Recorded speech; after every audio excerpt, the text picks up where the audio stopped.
Students, आज हम आपको सप्लीमेंट्री से chapter number 2 the judgement seat of Vikramaditya की रीडिंग कराएंगे।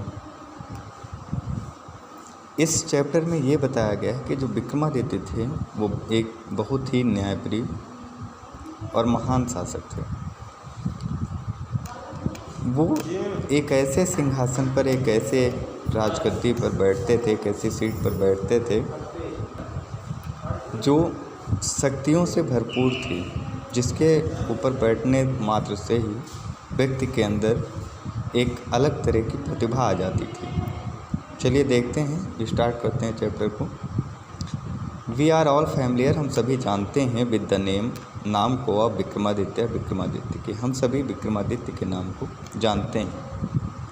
हिज रेन, उनका जो शासन काल था, हैज बीन अ लैंडमार्क, वो एक चिन्ह था, एक अभेद चिन्ह था in the history of our country, हमारे देश के इतिहास में। मतलब उनका जो शासन काल था उसका स्थान हमारे देश के इतिहास में महत्वपूर्ण है। द विक्रम संवत, मतलब जो विक्रम संवत है, owes its origin to him, Vikram Samvat उनके इस महत्वाकांक्षा को दर्शाता है।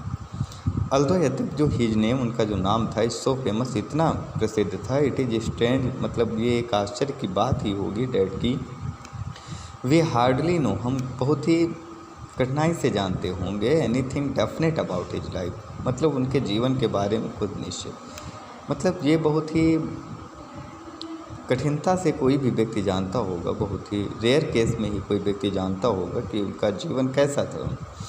देयर इज वन थिंग, मतलब केवल एक ही वस्तु सर्टेन, निश्चित है, अबाउट हिम, उनके बारे में। हाउएवर, कभी कभी ही लव्ड, मतलब वो प्यार करते थे जस्टिस, न्याय को, एंड लर्निंग, और शिक्षा को।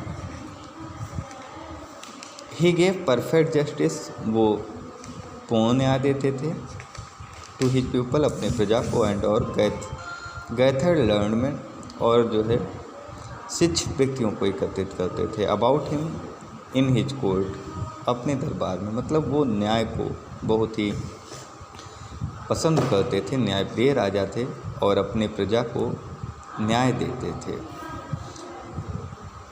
और शिक्षित व्यक्तियों को अपनी सभा में एकत्रित करते थे, बुलाते थे। इट इज़ सेड, ऐसा कहा जाता है डैट कि ही वॉज द ग्रेटेस्ट जज इन हिस्ट्री, कि वो इतिहास में सबसे महान जज थे।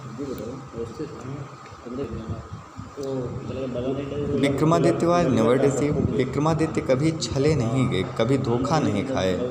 नॉर, और ना he did he ever punish, ना ही कभी उन्होंने सजा दी द रॉन्ग मैन, मतलब गलत व्यक्ति को, मतलब उन्होंने कभी ना तो गलत व्यक्ति को सजा दी और ना ही कभी उन्होंने धोखा खाया। द गिल्टी ट्रम्बल्ड, जो अपराधी थे, ट्रम्बल्ड, वो कांपते थे।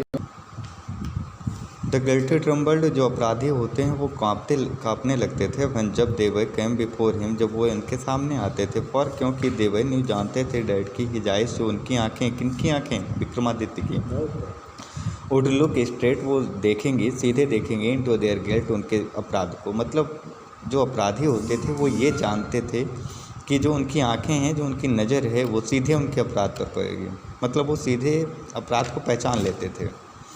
एंड और दोज, एंड दोज, और वह हु, जो केम, आते थे, टू हिम, उनके पास में, विद डिफ़िकल्ट प्रॉब्लम्स, मतलब वर ऑलवेज सेटिस्फाइड, वो हमेशा संतुष्ट हो जाते थे। बाय द वे, मतलब उनके रास्ते से, उनके नियम से। ही सॉल्व देम, जिस तरह से वो उसको सॉल्व करते थे, मतलब उसका रिजल्ट देते थे, उसका न्याय करते थे। मतलब वो लोग जो उनके पास कठिन से कठिन प्रॉब्लम लेके आते थे, समस्या लेकर आते थे, लेकिन उनके द्वारा दिए गए निर्णयों से वो संतुष्ट हो जाते थे।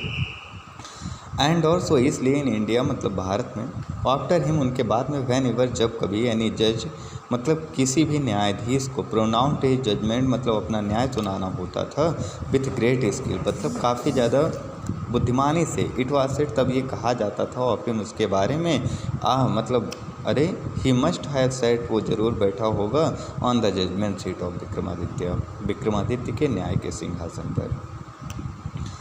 Has anyone ever seen, क्या कभी किसी ने देखा है the judgement seat of Vikramaditya, Vikramaditya के न्याय के सिंहासन को। परहैप्स शायद नॉट नहीं, मतलब शायद नहीं देखा होगा, बिकॉज क्योंकि the seat does not exist any more, कि जो उनकी सीट थी, जो सिंहासन था, वो काफ़ी ज़्यादा समय तक यहाँ पर नहीं रहा। आई एम गोइंग, मैं बताने जा रहा हूँ, यू आपको, हाउ इट डिसअपेयर्ड, कि कैसे गायब हो गई। After the death of Vikramaditya, Vikramaditya की मृत्यु के बाद, the people of Ujjain, Ujjain के लोगों ने in due course of time, समय के दौरान, फॉरगेट हिम, उनको भुला दिया। मतलब कोई भी व्यक्ति होता है, यदि किसी की मृत्यु हो जाती है तो एक समय के बाद में उस व्यक्ति को भुला दिया जाता है। हिज पैलेस, उनका जो महल था, एंड और हिज फोर्ट्रेस, उनका जो किला था, वो रुइंड, वो मतलब नष्ट हो गए, ख़त्म हो गए। द हीट द रुइंस, और जो उनके टीले थे, मतलब जो दीवारें थी, वो भी ख़त्म हो गई। हैविंग बीन कवर्ड, और वो ढक गई थी, विद ग्रास, घास से, डस्ट, धूल से, एंड ट्रीज, और पौधों से। वह टर्ड इनटू अ पास्चर लैंड, और उनका जो किला था वो बदल गया था किसमें, एक चारागाह में, फॉर फीडिंग द कैटल, जो कि पशुओं के खाने के लिए था। द विलेज पीपल, मतलब जो गांव के लोग थे, use to send their cows, अपने गायों को भेजते थे, out to these pasture to graze, इस चारागाह में चरने के लिए। अर्ली इन द मॉर्निंग, सुबह जल्द ही, द कैटल, मतलब जो चरवाहे होते थे, उड़गो वो जाया करते थे, in the care of shepherd boy, किसके देख रेख में, चरवाहे बच्चों की देख रेख में, मतलब जो पशु होते थे वो चरवाहे बच्चों की देख रेख में उसी चारागाह में जाते थे।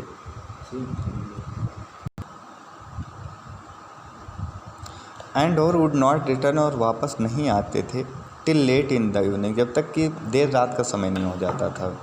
When it was time to return, जब उनके लौटने का समय होता था, अ शेफर्ड बॉय, मतलब एक चरवाहा बच्चा जो होता था, would call out from the edge of the pasture, वो चारागाह के एक किनारे से आवाज़ देता था। एंड और ऑल द कैटल, और सभी पशु, along with their cow heard, अपने अपने चरवाहों के साथ में, मतलब अपने अपने रखवारों के साथ में, उड़ गए थे राउंड हिम, उसके चारों ओर इकट्ठा हो जाते थे। एंड और टुगेदर, और एक साथ, दे वुड टर्न होमवर्ड, और वो एक साथ, मतलब सभी मिलकर अपने घर की ओर प्रस्थान करते थे।